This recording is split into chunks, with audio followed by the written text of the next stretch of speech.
मनुष्य के जीवन का चालक है भय। मनुष्य सदा ही भय का कारण ढूंढ लेता है। जीवन में जिन मार्गों का हम चुनाव करते हैं वो चुनाव भी हम भय के कारण ही लेते हैं। किंतु क्या ये भय वास्तविक होता है? विचार कीजिए।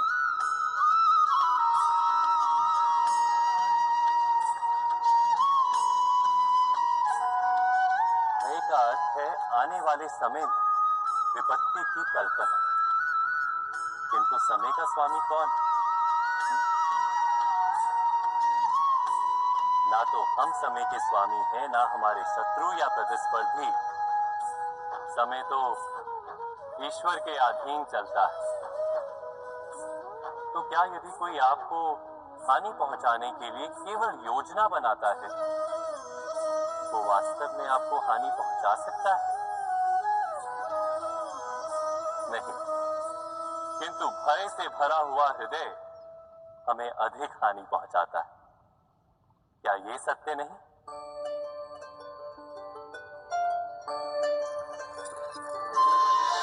विपत्ति के समय भयभीत हृदय अयोग्य निर्णय करता है और विपत्ति को अधिक पीड़ादायक बनाता है।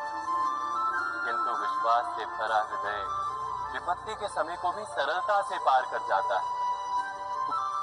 अर्थात जिस कारण से मनुष्य हृदय में भय को स्थान देता है, भय ठीक उससे विपरीत कार्य करता है। क्या ये सत्य नहीं? स्वयं विचार कीजिए।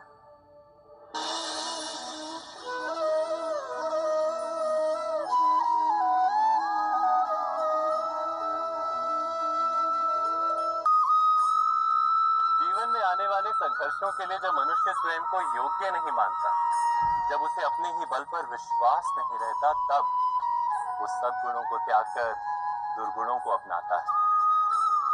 वस्तुतः मनुष्य के जीवन में दुर्जनता जन्म ही तब लेती है जब उसके अंतर में आत्मविश्वास नहीं होता। आत्मविश्वास ही अच्छाई को धारण करता है। ये आत्मविश्वास है क्या?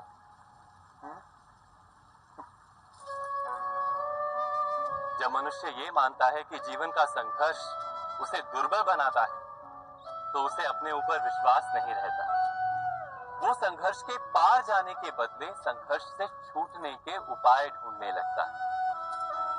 किंतु जब वो ये समझता है कि ये संघर्ष उसे अधिक शक्तिशाली बनाते हैं, ठीक जैसे व्यायाम करने से देह की शक्ति बढ़ती, तो प्रत्येक संघर्ष के साथ उसका उत्साह बढ़ता है। अर्थात आत्मविश्वास और कुछ भी नहीं, मन की स्थिति, जीवन को देखने का दृष्टिकोण मात्र है। और जीवन का दृष्टिकोण तो मनुष्य के अपने वश में होता है ना। स्वयं विचार कीजिए।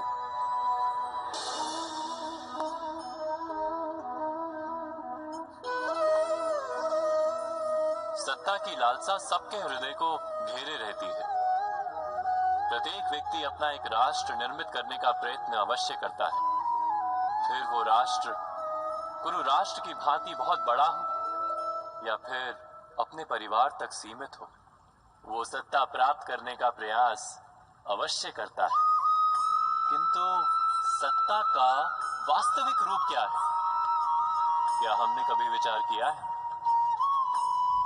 एक मनुष्य जितने अधिक लोगों के जीवन को प्रभावित कर सके, जितने अधिक लोगों के जीवन की स्वतंत्रता पर अंकुश रख सके, उतनी ही अधिक सत्ता का अनुभव करता है वो। सत्ता का वास्तविक रूप ही है अन्य के जीवन पर स्वयं का प्रभाव। किंतु क्या वास्तविक प्रभाव प्रेम, दया, करुणा और धर्म से निर्मित नहीं होता? जब भी मनुष्य कठोरता और अधर्म से सत्ता प्राप्त करने का प्रयत्न करता है, तब वो दूसरों के हृदय में विरोध अथवा विद्रोह को जन्म देता है। और परिणाम कुछ इस प्रकार। हाँ, कुछ समय के लिए वो स्वयं को प्रभावी और शक्तिशाली अवश्य पाता है, किंतु वो वास्तविक सत्ता नहीं। यही कारण है कि भृगु और वशिष्ठ जैसे ऋषियों की आज भी पूजा की जाती है, रावण और हिरण्यकशिपु की नहीं। इस पर तो आप विचार अवश्य करें। सत्य कहा ना।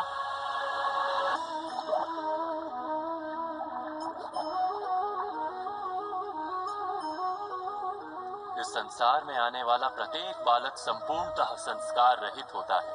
उसके अंतर पर ना किसी अच्छे संस्कार के चिन्ह अंकित होते हैं, ना ही बुरे संस्कार के। अर्थात जन्म से बालक में ना कोई गुण होता है और ना ही कोई दोष। तो ये दोष अथवा गुण किस प्रकार प्राप्त होते हैं, क्या हमने कभी विचार किया है? जो बात माता पिता के मुख से निरंतर सुनी जाती है, वही बात उनकी संतानों के हृदय का संस्कार बनती है। जैसे किसी गांव में नदी तट तक एक पगडंडी बन जाती है केवल उस मार्ग पर बार बार चलने के कारण। अर्थात माता पिता के हृदय की इच्छाएं उनकी संतानों के हृदय का दोष अथवा गुण बनकर जन्म लेती है। क्या ये सत्य नहीं? पर फिर भी जब उनकी संतानों में कोई दोष दिखाई देता है तो माता पिता आश्चर्य और दुख से भर जाते।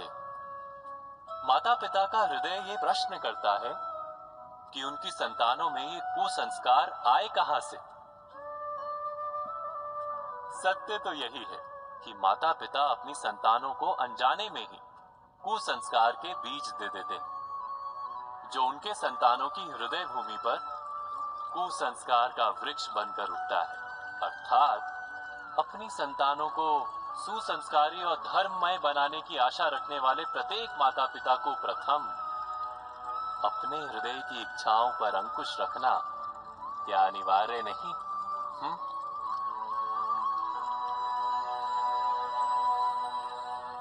प्रत्येक माता पिता इस पर विचार अवश्य कीजिएगा।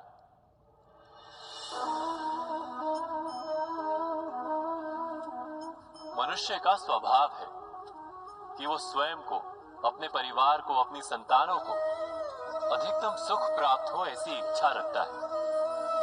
इसी कारण से हम सदा श्रम और कष्ट से अंतर रखते हैं, विश्राम और सुविधाओं को बढ़ाने का प्रयास करते हैं।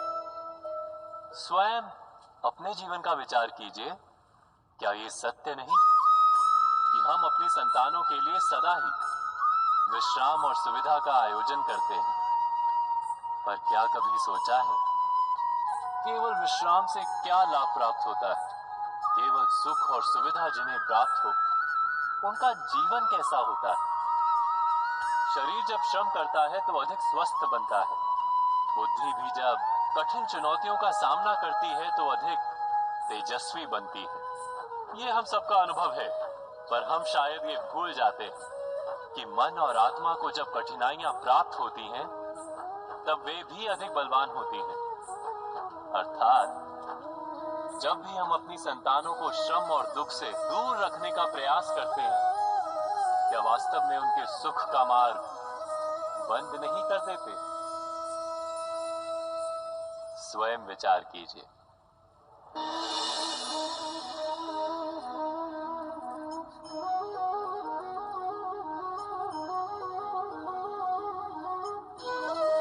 ज्ञान प्राप्ति सदा ही समर्पण से होती है, ये हम सब जानते हैं।